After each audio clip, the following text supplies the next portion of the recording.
I am Alex Kennedy. This is my show that airs every Tuesday and Friday at 6 p.m. Eastern Time. Usually we talk NBA on the show, quite a bit of NBA, but the NFL playoffs are starting this weekend, so we have to talk some football, especially my Tampa Bay Buccaneers. We are playing the Philadelphia Eagles, and I had to be joined by an NFL writer for Athlon Sports, does a fantastic job covering the Bucs, the NFL as a whole, the NFL draft. My guest is Luke Easterling. Luke, how are you? I'm doing all right, man. I know you're not far from my neck of the woods, but the power is flickering. I know. We have tornadoes in the area. Yeah, hopefully we're not freezing throughout right this. Hopefully there's no power outages.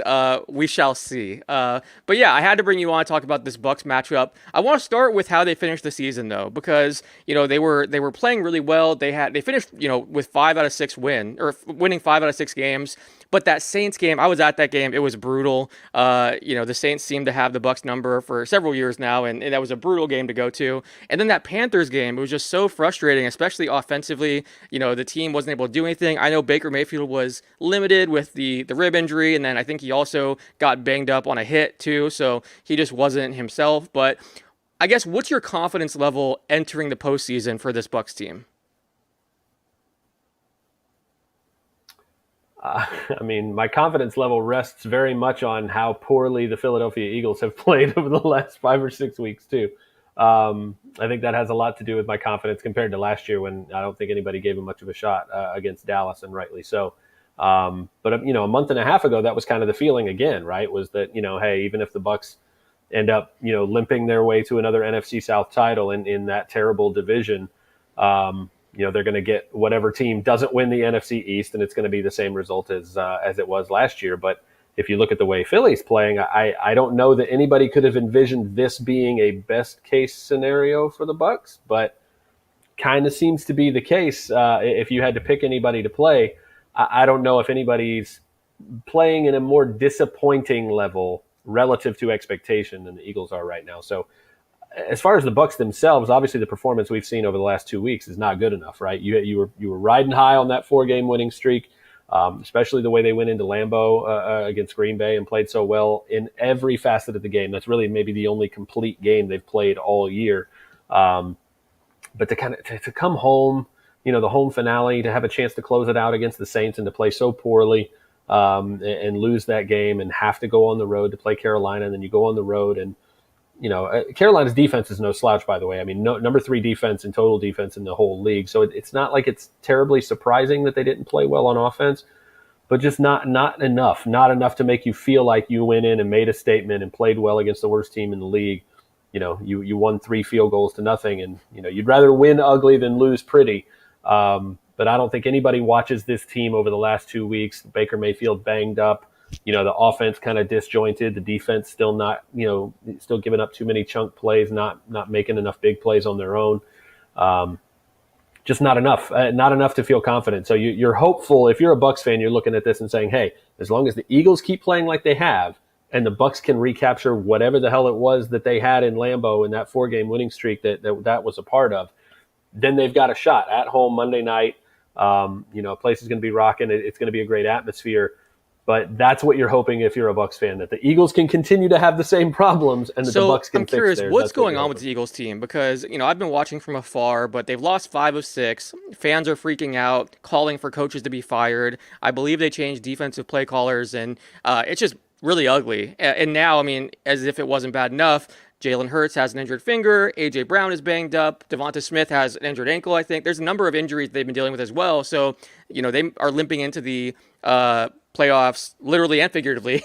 But what's going on with the Eagles team, and what are the keys to beating the Eagles if you're the Bucs? I think they've got, obviously, you look at the personnel, and when you're less than full strength and a lot of your key players are banged up, it's not fun. But also some questionable things going on with the coaching as well. The switch from Sean Desai to Matt Patricia for, on the defensive side of the ball, and the fact that it really hasn't fixed anything may have made things worse, and they're just going to roll with it and stick with it, which, again, if you're a Bucs fan, you're thrilled with that. But if you're an Eagles fan, you're probably really frustrated and disappointed and confused about some of the decisions there. I think, if anything, particularly on offense. Obviously, you're limited in how dynamic you can be compared to last year because of the injuries that Jalen Hurts has been dealing with, and the other guys as well. But I think they just really miss Shane Steichen. I think they really miss what he brought to the table. If you go see what he's doing in his first year as a head coach in Indianapolis with Gardner Minshew after Anthony Richardson gets hurt, and see the way they played the rest of the season, you can easily see why they miss him so much in Philly. Maybe Jonathan Gannon to a certain extent as he's in Arizona now as well. But it just, I don't know, schematically, it doesn't seem like the players are playing with the same kind of confidence they played with last year, whether that's confidence in themselves and the personnel because they know they're banged up, or confidence in the coaching and the play calls and the scheme and the way they're drawing it up compared to last year. It just looks like a very disjointed team on the field, on the sideline, and I don't know what will fix that. And again, as a Bucs fan, I hope they don't. But that's kind of what I see. It's a kind of a perfect storm of a lot of things. And I don't know that there's an easy fix, which maybe that's why they're going to try to stick with it and hope they can just kind of flip a switch and overcome it, or some magical thing's going to happen to where they can click and be somewhere close to what they were last year, or somewhere close to what they were for the first 10 or 11 weeks this year too. So, I think that's really what it is. It's they're banged up. Maybe they're not as confident when they're banged up. And the fact that I don't think the scheme. I have to ask you about Baker Mayfield. I think he's exceeded all expectations. Arguably the biggest bargain in the NFL with the contract that he signed and just the play. What are your thoughts on kind of what you've seen from Baker this year? And then obviously he's a free agent after this year. There's a lot of conversation among Bucs fans. Do you pay him and give him a Geno Smith type deal? A 3-year significant payday, or do you turn to a different option? Try to find someone cheaper. I know there's a lot of fans that want the Bucs to try to draft a quarterback, but I'm not sure that that's a realistic option with where they'll be picking. What are your thoughts on kind of what you've seen from Baker and then his future in Tampa? So I'll try not to gloat too much about the way he's played this year, which again, it's not, it hasn't been a superstar or anything, but going back to some of the things that I wrote, for Athlon back in May or June when the team was fighting, was starting to come together, and you saw what the plan was. I mean, there's just so many people, whether they were national voices, Bucs fans. There were some even within the fan base that were just not confident in Todd Bowles as the head coach, Baker Mayfield as the quarterback. A lot of people just didn't see any way this team was going to be anything better than a bottom 5 team. And it was just so hard for me to look at all the talent that was still on the field, all the guys that were still here from the Super Bowl run. So guys that had championship experience, that had played with Tom Brady, that had, carried over that level of excellence. And not to mention that, go look at what all the other comparable quarterbacks got on the free agent market. How much money did Jimmy Garoppolo get? How much money did Daniel Jones get? Injuries aside for both of those guys, even if they had stayed healthy, I feel like it's not going out of the realm of realistic possibility to say that if they had played as well as Baker Mayfield has played this year, you might not have even thought you got your money's worth. And then Derek Carr I'd throw in there as well. Go look at the money those guys made on long-term deals compared to what the Bucs have gotten this year out of Baker Mayfield. Again, a career year for him, career high in touchdown passes, career high in passing yards, only 10 interceptions. And again, my thing the whole offseason was, if you go back to the point in Baker Mayfield's career, the last time he was A, fully healthy, and B, had a decent supporting cast around him, he threw for a lot of yards, had 26 touchdowns, 8 picks. The Browns went 11-5 and went to the playoffs for the first time in 20 years. So I looked at that, and you look at what Geno Smith was able to do last year, and I saw an opportunity with Dave Canales. I know he's a rookie coordinator, and there's definitely been some lumps that they've had to take there. But I saw a scheme that would at least learn from its own mistakes, would be able to scheme some guys open versus the travesty of a scheme that the Bucs had to deal with last year in the final year under Byron Leftwich, and trying to hold everything together with a patchwork offensive line and still trying to stay vertical. It just didn't work. So I was confident that if again, he could stay healthy, which Baker honestly hasn't really fully stayed healthy. He's played through a lot of injuries this year, but he still started all 17 games, one of only 8 quarterbacks in the NFL, I believe I saw that, to start all 17 games for his team this season. And I think the results were what I expected. And I think a lot of people who are surprised by that are surprised because they allowed themselves to be absorbed into the narrative that has grown around Baker Mayfield, instead of actually looking at the numbers, looking at reality, and looking at the context of this team and what he had done when he had this kind of team around him. I feel like a lot of other people should have been able to look at this and say, hey, 4,000 yards, 28 touchdowns, 10 picks. That's doable for Baker Mayfield and the division title on top of it. Again, even with his Yeah. incentives, I think he maxed out at like 7 or 8 million for this year. Which again, go look at those other contracts that those other guys got, and if you don't think that's the biggest bargain at quarterback in the He got NFL less this than year, like Taylor I Heineke and don't know Jacoby where else you Brissett would and those find kind it. of backups too. It's kind of crazy. I mean, and I know Jason Lights talked about it and said that Baker was pursuing us. That he saw the opportunity that he'd be able to play with great Yeah, weapons. And I think you're right. Whenever he's had weapons and when he's been healthy, so much of his struggles have come when he's tried to play through crazy injuries and he's been limited. Had he just kind of sat yep. and not played in those situations, I feel like some of his worst games or bad stretches, wouldn't be there, and maybe the narrative would be a little bit different about him. But yeah, I guess what kind of contract do you expect him to get? Are we talking about 20 million a year plus? Are we talking about more than that? Like you look at Geno Smith's deal, I forget the exact numbers, but I think it's close to 30 million or 25 million. What kind of contract do you think he'll get? I think it helps. There's not a ton of teams out there that seem like they're going to be looking for a veteran quarterback. And you also have, Russell Wilson that will be out there. It seems like a lot of teams will be turning to the draft. I guess, what do you expect the market to be for Baker? So this is how I think it's going to go, and there are a lot of moving pieces here. None of these things happen in a vacuum, right? All of these things that are going to be connected to each other, and part of it is what you mentioned. What is the market going to look like? Where are the Bucs going to be in terms of position to get a quarterback in the draft? Where are those other teams going to be? The Bucs are going to go into this offseason, if I had to guess, it's not just Baker Mayfield, right? They've got Mike Evans, they've got Levante David, Gotta pay him. they've got Gotta pay him. bro, Hall of Famer. Don't get me started. I'll do a I whole love show it. on Mike Evans Hall of Fame case. I'll do it.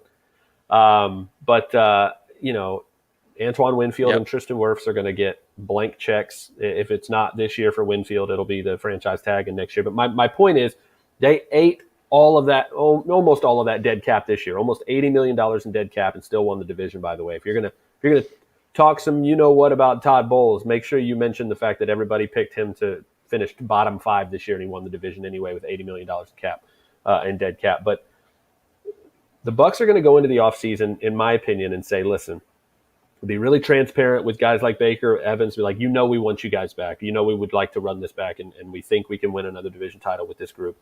Right now, I think they're sitting at about 41 million in cap space. Obviously, there's going to be some moves in there where they could clear a little bit up. Some of that is dead cap. Right. That would be Mike Evans anyway.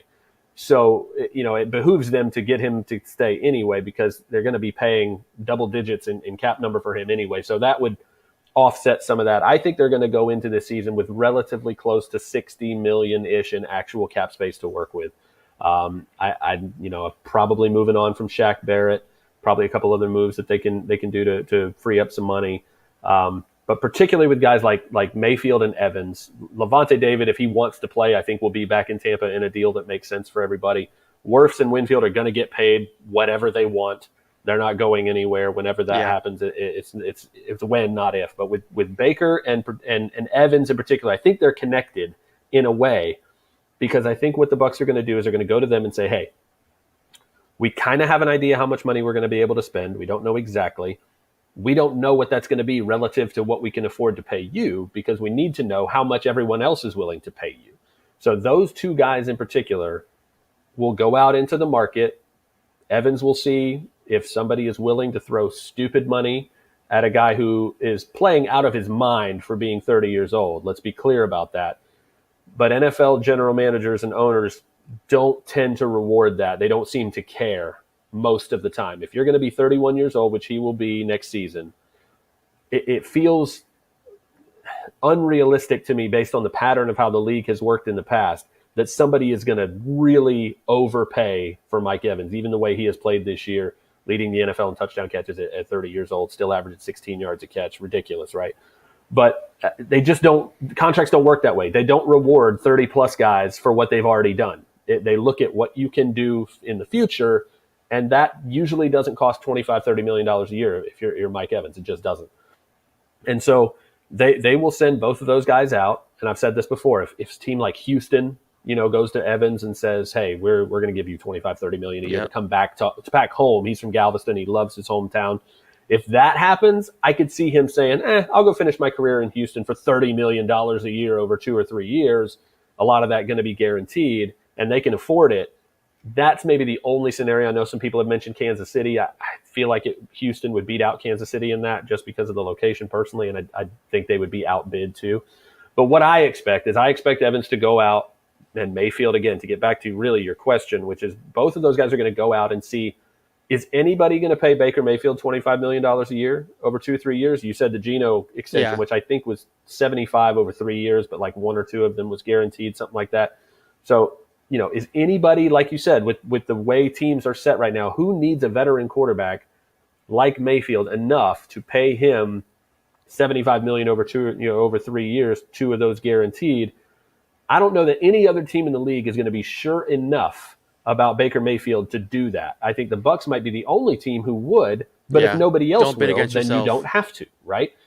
So that exactly, and I think that's what Jason Light is a fantastic general manager. Mike Greenberg, his whole team. There's a reason that those guys are always popular, candidates for other teams.